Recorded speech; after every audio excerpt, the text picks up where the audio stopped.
Section. Introduction. We're going to talk about large language models, LLMs, which have become quite powerful in recent years. A lot of research is being done to make sure these models are beneficial, truthful, and safe to use. There are several methods to align these models, like learning from human feedback and prompt engineering. But there are still challenges, like getting diverse datasets, avoiding false information, and handling unexpected failures. One way to align these models is through activation engineering, or representation engineering. This involves making specific changes to a model's activations. While this method has shown promise, we still need to understand it better.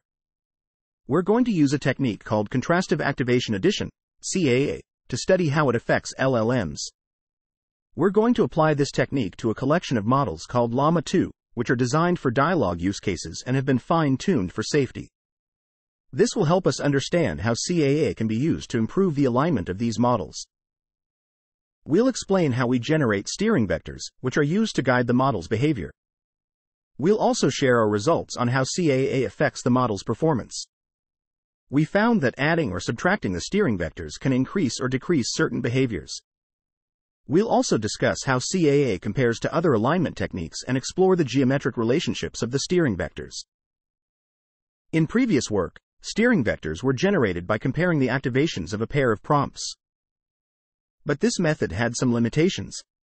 Our approach is different because we generate steering vectors from a large dataset of contrast pairs.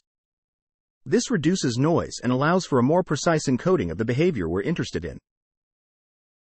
We also look at an intervention technique that identifies a set of truthful attention heads. This technique shifts activations to elicit more truthful outputs from the model.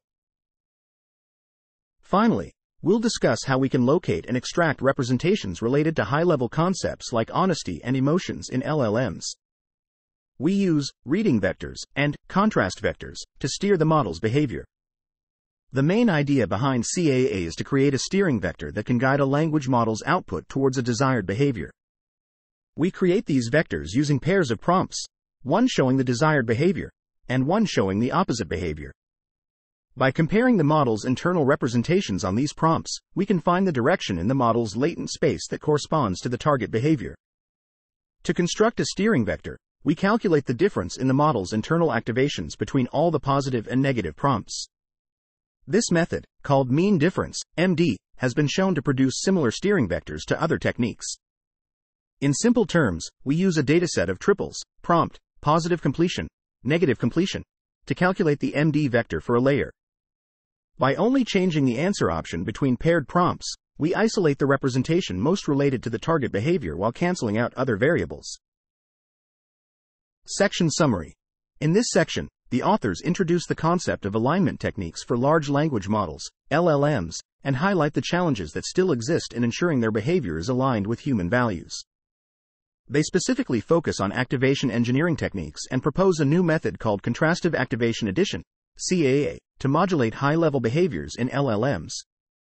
They describe the process of generating steering vectors using pairs of prompts and demonstrate the effectiveness of CAA in improving alignment-relevant properties in LLMs. Section. Sourcing datasets. We've developed our datasets by combining two sources: the Advanced AI Risk Model Written Evals dataset from Anthropic, and custom datasets we've created using language models Claude 2 and GPT-4. Both datasets contain multiple choice questions with two contrasting answers. We pair these prompts by combining the question text with the answer that shows the behavior we're interested in, as well as the answer that shows the opposite behavior. For Llama 2 chat models, we use a specific format for the questions. We've also created steering vectors to guide the generated text. To prevent the language model from making up information, we've designed a steering vector that doesn't interfere with its ability to answer questions. We've used a slightly different dataset format for this.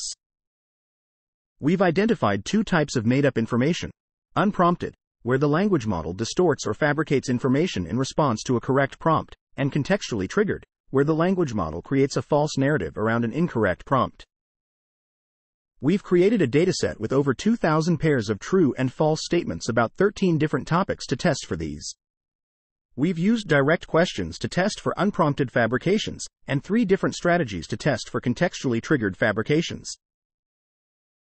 We've used the same multiple-choice format to create contrasting prompt pairs, with one option accepting the fabrication and the other rejecting it. We've explored different methods for creating steering vectors to minimize fabrications. We've found that more complex approaches may be necessary, as the model should only refuse to answer certain questions when the preceding question is seeking invalid information. We've also looked at how the model's internal representations differ between positive and negative examples of the behavior we're interested in. If there's no systematic difference, it's not possible to create a steering vector that can guide the model towards or away from that behavior. We've found that the model's representations of the behavior we're studying emerge in later layers, which is consistent with previous research. However, for steering away from fabrications, the representations only separate based on model behavior when we look at more than two principal components. We've confirmed that our multiple-choice prompts do elicit the behaviors we're interested in by looking at how the model continues generating text after answering either option. For example, when the model is prompted to agree with the user, it generates reasons that agree with the user, even when it would normally disagree. This shows that the multiple-choice format is effective for creating steering vectors. We've tested the effect of our steering vectors on held-out multiple-choice questions. We found that layers 15 to 17 of both Llama 2.7b and 13b chat have the most significant steering influence. We've also found that layer 15 and the refusal steering and dual input contrast methods are most effective for steering away from fabrications.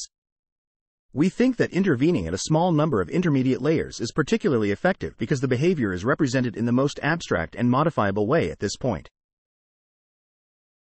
We've found that nearly all steering vectors have some effect, but very large or small coefficients often dramatically worsen model performance. The effect sizes on multiple-choice formats are also generally modest, likely because the steering vector only modifies the last few token positions after the full prompt context. Section Summary. The authors source two datasets, one containing multiple-choice questions that demonstrate the behavior of interest or its opposite, and another containing multiple-choice questions with contrasting answers. They constructed prompt pairs by concatenating the question text and the answer letter corresponding to the target behavior and its opposite.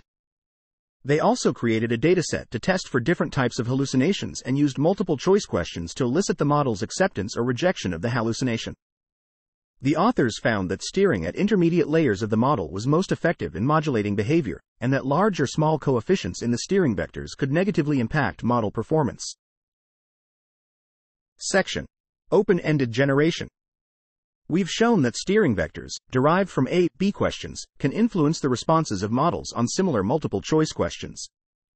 But for this method to be truly useful, it needs to work beyond just multiple-choice scenarios. It should also be effective in open-ended situations. To test this, we looked at how these steering vectors influence the responses to open-ended questions. We used a mix of manual checks and a scoring system called Claude 2 to assess the impact. For one dataset, we wrote open-ended questions manually. For others, we converted multiple-choice questions into open-ended ones by removing the answer options. The results showed that the steering vectors had a much larger impact in open-ended scenarios. We also looked at a dataset related to hallucinations. Here, we asked GPT 3.5 to categorize its output into 6 categories: deny, accept, fiction, ignore, clarify, and other. If it couldn't fit into any of these, it was labeled as failed. We found that the model was more likely to choose a hallucinatory option from 2 given answers than to hallucinate in free text generation. We also found that the rate of accepting false information and creating new fictitious information could be controlled. Interestingly, many of the detected hallucinations contain gestures, like asterisk adjusts glasses, suggesting they might be instances of irony or humor. We also found that the steering vector that reduces hallucinations had little impact on the accuracy of responses to valid questions. This was true when the multiplier was set at 5 or lower.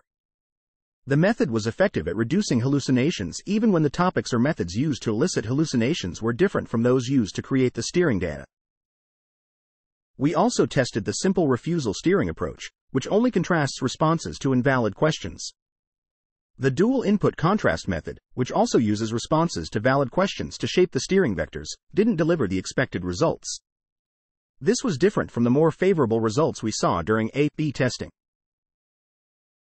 We also looked at sycophancy and a dataset called Truthful QA. We hypothesized that using the sycophancy vector would decrease performance on Truthful QA on questions where the model expects the user to be mistaken and prefer the incorrect answer. Our results confirmed this, especially for questions from the psychology category of Truthful QA. We also explored the relationship between few-shot prompting and our method. Few-shot prompting is a technique that includes examples of desired model behavior in the prompt to steer future generations. We found that our method can modify model behavior beyond what is achieved through prompting alone. For instance, it further reduces sycophancy on top of a few-shot prompt designed to limit this behavior. However, few-shot prompting alone is more effective than our method at increasing sycophancy. Section Summary. The authors of the paper have demonstrated that steering vectors derived from A/B questions can shift model responses on similar multiple-choice questions. They further validate the effectiveness of steering by testing its influence on free-form answers to open-ended questions, where the effect size is substantially larger. The authors also compare the impact of different steering methods, such as simple refusal and dual input contrast, and find that simple refusal produces more favorable results. Additionally, they explore the relationship between steering and few-shot prompting, showing that CAA can provide more precise control over model behavior compared to few-shot prompting alone. Section. Comparison to fine-tuning. We're going to compare our method, known as CAA, to a common technique called fine-tuning. We used a chat model called Llama 27B and trained it on two sets of data, one with positive sycophancy and the other with negative sycophancy. We aimed to make the model more likely to choose either positive or negative responses. We used the same dataset for both fine-tuning and CAA, and trained the model for one cycle using a learning rate of 0.0001. After this process, the model was able to correctly answer 95% of the test questions, which matched its performance on similar questions.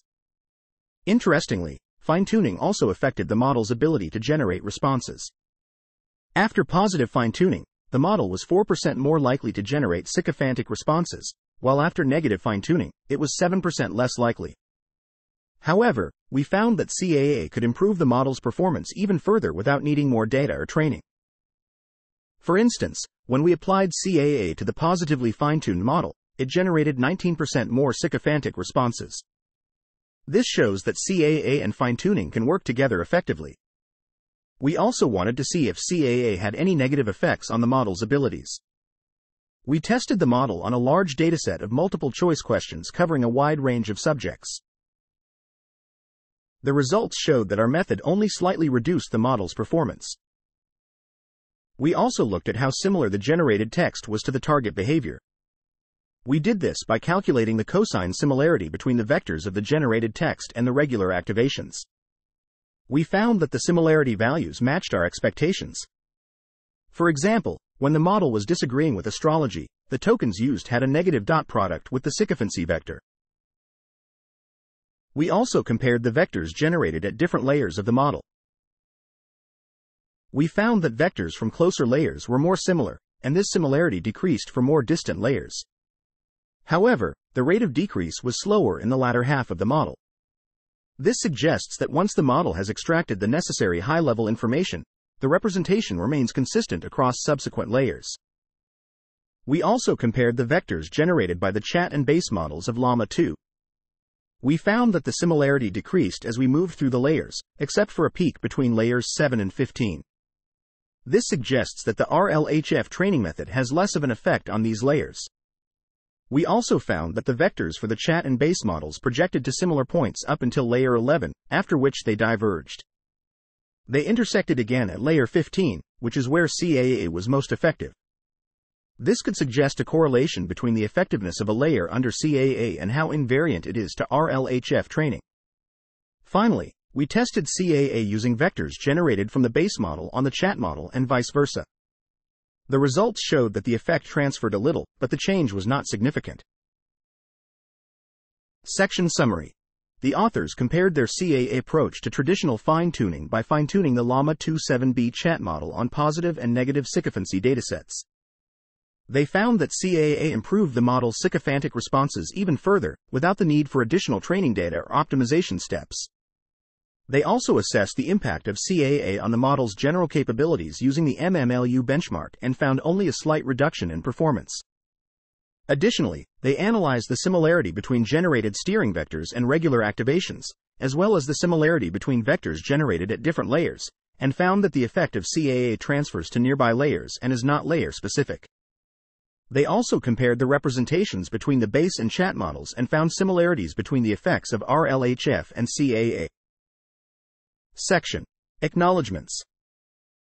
We'd like to express our heartfelt gratitude to Aaron Scher, Carlo Atubato, Dmitry Vaintrov, Leo Dana, and Toon van der Weege for their valuable contributions. We also want to acknowledge the MATS team for their unwavering support throughout this project.